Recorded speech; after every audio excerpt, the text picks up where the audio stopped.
Monsieur Raymond Garcia, bonjour. Bonjour. Voilà, soyez le bienvenu. Nous vous recevons dans le cadre des entretiens de la Glorieuse, entretiens que nous publions toutes les semaines, le mardi depuis 8 ans. Voilà, dans le contexte, donc vous habitez à Béziers, Oui, vous êtes pied noir d'origine, oui. Depuis 3 générations. depuis 3 générations. Ouais. Voilà, vous êtes comme le maire de Béziers, Né à Oran. né à Oran. Voilà, vous avez 64 ans et vous êtes cafetier aux Halles de Béziers. Donc, Maintenant, ancien cafetier. ancien cafetier. Ah oui, donc maintenant vous êtes à la retraite. Mais enfin bon, Ouais. on va raconter l'histoire. Plusieurs commerçants ont été évincés des Halles par le nouveau prestataire qui s'appelle Biltoki, une entreprise basque spécialisée dans la gestion des Halles de centre-ville. On assiste à un grand nettoyage des commerçants. Sur 23 commerçants, il y en a 6 qui reviennent et il y en a une quinzaine qui sont évincés par le nouveau prestataire. Oui, c'est exact. Donc votre fonds de commerce était estimé à 60 000 euros. Vous avez touché 14 000 euros. Oui, Aujourd'hui, vous touchez une retraite de 771 euros. oui. Donc vous estimez qu'il y a un énorme préjudice financier et moral. C'est exact. Donc je vais vous poser des questions. On va d'abord en 2 mots présenter le numéro 914 de la Glorieuse. La nouvelle édition, on reprend après une petite période. Voilà, donc ça c'est la une du prochain numéro. Donc à la une, à la veille de la Saint-Roch, face à la Saint-Louis, les férias à Béziers, les férias de Nîmes, la Saint-Pierre à Palavas. Est-ce que Montpellier est trop snob pour une fête populaire? C'est la question que nous posons. Voilà. Ensuite, on reparle de la trêve olympique et des héros montpelliérains. Une réaction peut-être? Non, mais c'est assez complètement différent, c'est vrai. On est des petites communes, des fêtes énormes. Enfin, la feria, c'est quand même une grosse Béziers fête. va Hein. accueillir 1 million de visiteurs. Oui, Et c'est toujours...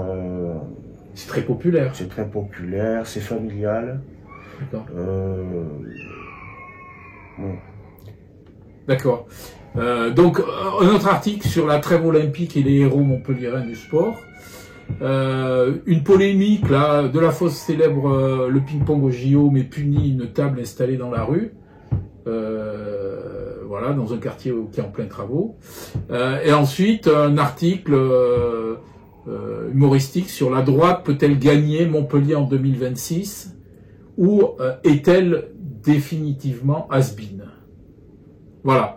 Donc, Raymond, vous tenez cet étal depuis combien de temps? Alors, je tiens cet étal depuis janvier 1989, donc il y a 35 ans. Et avant, c'était votre père qui le tenait. Et auparavant, c'était mon père, oui, qui l'a repris en 1978. Donc, il a tenu 10 ans. Et 45 ans, donc, dans la famille. Ce café dans les Halles, c'était en supplément d'un hôtel-restaurant que nous avions à Béziers, le Palmarium, qui est actuellement fermé depuis. Pourquoi il est fermé? Mes parents ont vendu. Il a été repris. Ça a tenu 5 ans et ça a fermé. D'accord. Alors, le maire de Béziers a décidé de confier la gestion des Halles à Biltoki, donc une entreprise basque. Quel est le projet? Alors, le maire de Béziers, Robert Ménard, a décidé de remettre un bâtiment municipal, les Halles, à un prestataire privé, Biltoki, et pour un contrat sur une durée de 4 ans d'1 700 000 euros. D'accord. Après- Dans les poches de la ville de Béziers. Alors, c'est dans la poche de Biltoki pour gérer l'événementiel qui aura lieu dans les Halles et la gestion des Halles. Et la gestion des commerçants, évidemment, puisque Biltoki va prélever les redevances. D'accord. Et quel est le projet alors? Le projet, c'est transformer les Halles? Alors, c'est transformer complètement les Halles. Les Halles ont été transformées intérieurement avec un montage de parpaing, de béton qui défigure l'intérieur des Halles. C'est un projet énorme pour une ville comme Béziers. C'est des travaux de 16 millions d'euros sur une durée de 8 mois. Vous avez fermé pendant 8 mois. Et les halles sont fermées pendant 8 mois, elles rouvrent au 1er novembre. D'accord. Si il n'y a pas de retard, mais avec le maire, il n'y aura pas de retard, très certainement. Elles étaient vieilles, ces halles? Alors, ces halles datent de la fin des années 1800.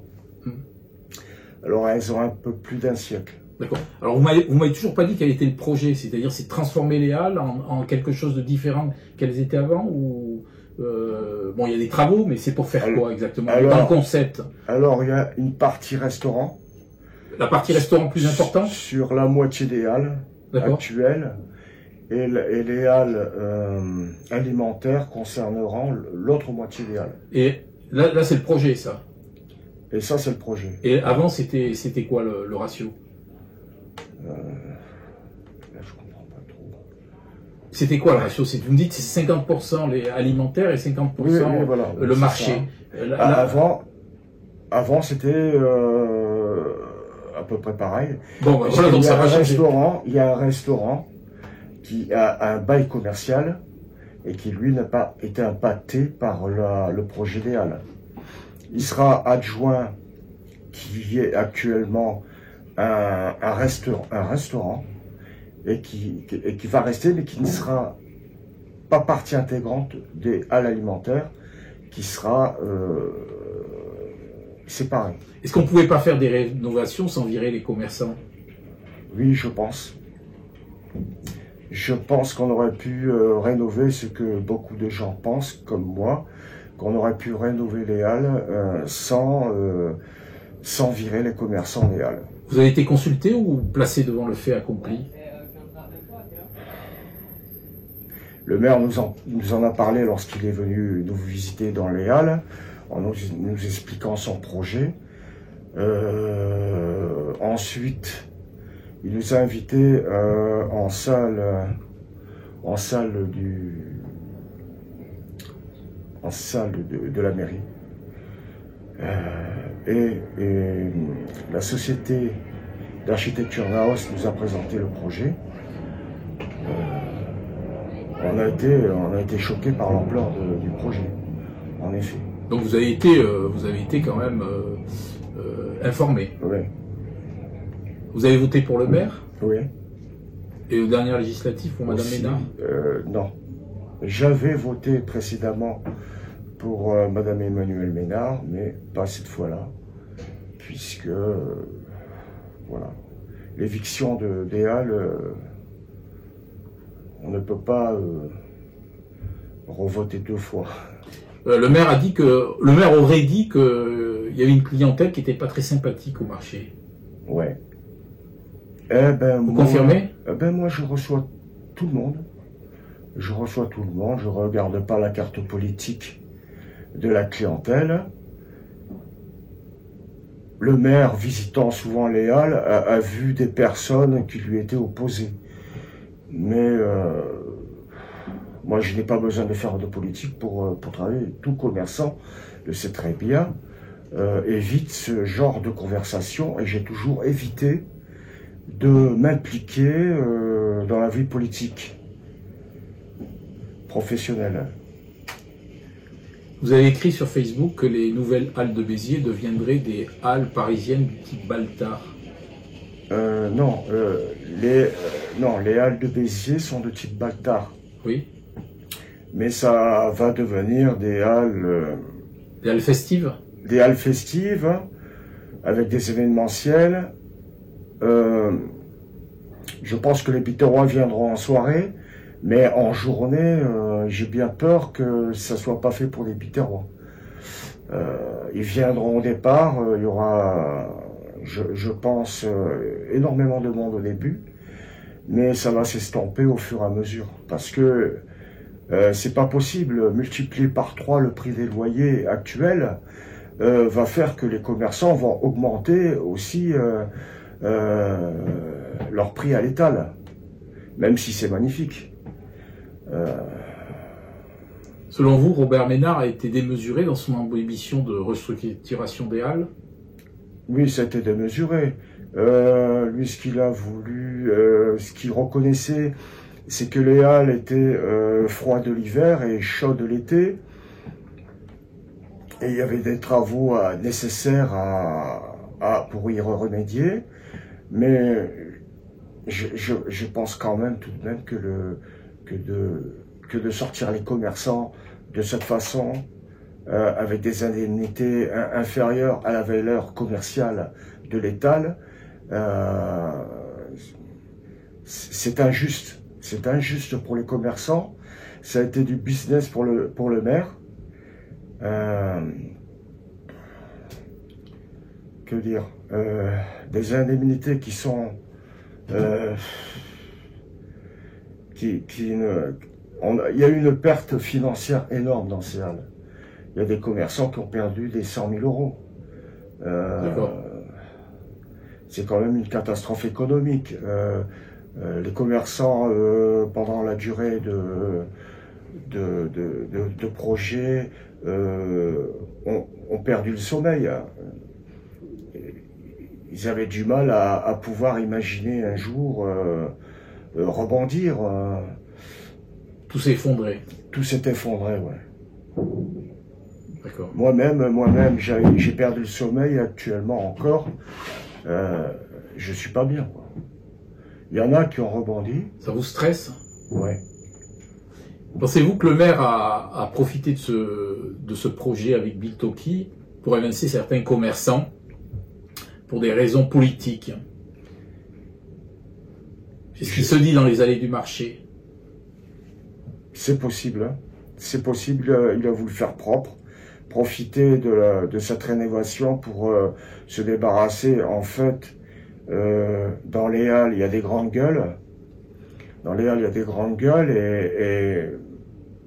et Ménard n'aime pas trop les grandes gueules. À Béziers, il n'y a pas de place pour deux grandes gueules. Non. Dans les halles, il y en avait plusieurs. Il y avait plusieurs grandes gueules et on voulait que les choses avancent et on le faisait savoir. C'est en toute logique. On voulait que le maire nous entende et qu'il nous écoute. Qu'on puisse avancer dans un projet commun et pas dans un projet où une grande partie des commerçants ne reviennent pas. Ils nous avaient promis 100% des commerçants, alors que c'est faux à la base. Ils ont menti. Ils ont manipulé les commerçants pour pouvoir faire adopter leur projet. Y a-t-il trop actuellement de bars dans les halles? Eh bien, là, actuel, il y avait 7 cafés, dont 6 cafés-restaurants. D'accord. Moi, j'étais l'unique café dans les halles. Vous étiez ouvert de quelle heure à quelle heure? Tous les Biterrois pouvaient se réunir au comptoir, en terrasse, parler de la ville. Et j'ai eu beaucoup de touristes européens, américains, australiens. Et j'avais aussi un couple de Suédois qui revenait chaque année et qui était très content de me retrouver parce qu'ils ont une maison secondaire à Béziers et qui venaient 6 mois dans l'année. D'accord. Vous avez lancé un appel sur les réseaux dans le but d'alerter l'opinion sur votre éviction des halles, ainsi que d'autres commerçants, ainsi que les commerçants qui sont dans votre cas. Pourquoi? On a trouvé que c'est très injuste de nous avoir sortis. Vous êtes soutenu par les Biterrois? Vous êtes soutenu par les Biterrois? Alors les Biterrois, je me rends compte qu'en parlant, en les rencontrant, ils ne sont pas au courant de ce qui se passe dans leur ville. D'accord. Moi, je souhaiterais faire... Faites du tractage. Faites du tractage. Faire un texte qui sera distribué dans Béziers pour remercier la clientèle. D'accord. Vous demandez quoi aujourd'hui au maire de Béziers et à Itoki, là, je ne sais plus comment il s'appelle. Il s'appelle comment déjà, les Basques, là? Ce que j'aurais... Bill Toki. Bill Toki. Vous leur demandez quoi? Alors, c'est un groupe basque qui a pris 9 halles en France Béziers est la 10e, étant la 10e, mais la seule différence avec ses commerçants à l'intérieur. Donc, quand on gère des travaux dans la ville, ok, c'est des pavés, c'est du matériel, mais les Halles de Béziers, il a dû gérer du vivant. Des personnes qui se sont levées tôt pour aller au travail et présents dans leur ville au service des Biterrois.